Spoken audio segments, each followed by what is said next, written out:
इंद्रायणी की लहरों में जहां खुशियों की गूंज थी, वहां पल भर में पसरा सन्नाटा। लोहे के पुल का गिरना महज हादसा था या थी कोई लापरवाही? किस्मत या सिस्टम, कौन है आखिर दोषी? कुछ ही पल पहले तक सब कुछ सामान्य लग रहा था। इंद्रायणी नदी का कल-कल बहता पानी, हल्की बारिश के फुहारे, पुल पर चहल पहल करती भीड़, हंसी ठिठोली करते लोग। किसी को अंदाजा नहीं था कि ये क्षण उनके जीवन के आखिरी पल बन सकते हैं। और फिर एक अजीब सी कंपन हुई।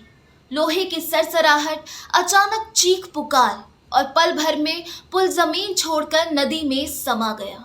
जो दृश्य कुछ देर पहले तक किसी पोस्ट कार्ड जैसे लग रहा था, वह अब एक दिल दहला देने वाले हादसे में बदल चुका था। रविवार 15 जून 2025 दोपहर करीब 3:30 बजे पुणे के तलेगांव इलाके में इंद्रायणी नदी पर बना लगभग 30 वर्षीय पुराना लोहे का पुल एक भूकंप जैसे धमाके के साथ टूट गया। उस भीड़ भाड़ वाले पल में पुल पर लगभग 100 से 200 लोग मौजूद थे, जिसमें पर्यटक, स्थानीय और 5 से 8 मोटरसाइकिल चालक भी शामिल थे। कई लोगों को तो हादसे से पहले भी पुल झुकता हुआ दिखा, लेकिन किसी ने समय रहते चेतावनी का ध्यान नहीं दिया। बारिश के चलते नदी उफान पर थी और माहौल खुशनुमा था, लेकिन इस खूबसूरती में ही एक दर्द भरा खतरा छिपा था। लोहे की जंग लगी लटों, टूटते सीमेंट की दरारों और जीर्ण शीर्ण दृष्टिगोचर होते निर्माण ने मिलकर एक खतरनाक संरचना का निर्माण कर रखा था। विशेष रूप से सड़क के किनारे लगा था एक चेतावनी बोर्ड, जो 2 पहिए वाहनों को आगे जाने नहीं देता था।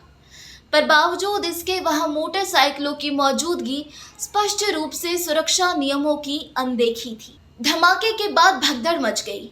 कुछ लोग तुरंत मलबे में नीचे दब गए, जबकि कई लोग तेज धाराओं के बहाव में बहकर नदी में गिर गए। स्थानीय मछुआरे, कॉर्पोरेट खिलाड़ी और आम नागरिक तुरंत मदद के लिए कूदे।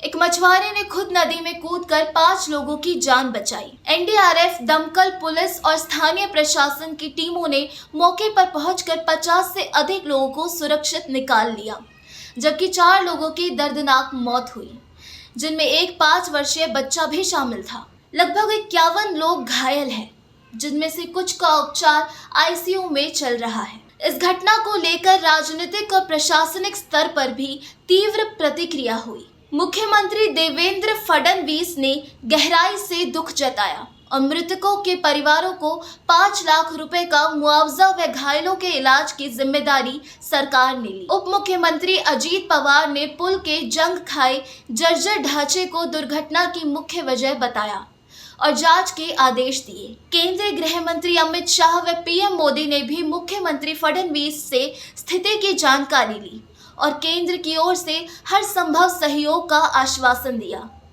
कांग्रेस ने इस हादसे को अनपढ़नीय लापरवाही करार देते हुए जवाबदेही की मांग की। शरद पवार ने खेद व्यक्त करते हुए पर्यटन स्थलों पर सुरक्षा बढ़ाने की मांग की, जबकि मराठी अभिनेत्री हेमंत ढोमे ने पर्यटकों को भी लापरवाही का दोषी बताया और कहा कि हर व्यक्ति को जिम्मेदारी के साथ व्यवहार करना चाहिए। इस घटना से प्रभावित लोगों के परिवारों को अस्पतालों में सांत्वना और मदद दी जा रही है। जांच रिपोर्ट में पाया गया कि पुल का ऑडिट 6 महीने पहले मंजूर हुआ था, लेकिन मरम्मत का काम अभी तक शुरू नहीं हुआ था। अब सरकार ने पूरे राज्य में पुराने नदी पुलों का संरचनात्मक ऑडिट और भीड़ नियंत्रण व्यवस्था को कड़ा करने के आदेश दे दिए हैं। ये त्रासदी हमें बार बार याद दिलाती है कि न केवल प्रशासन को, बल्कि नागरिक को भी अपनी जिम्मेदारी का एहसास होना चाहिए। किसी भी सूरत में सुरक्षा उपाय सर्वोपरि होना चाहिए।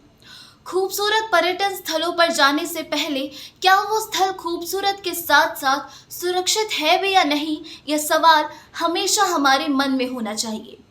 तभी हम सुरक्षा पहले आनंद बाद के उसूल की कद्र करते हुए सावधानी के साथ प्रकृति का आनंद ले सकेंगे और ऐसी दुर्भाग्यपूर्ण घटनाओं को रोक पाएंगे।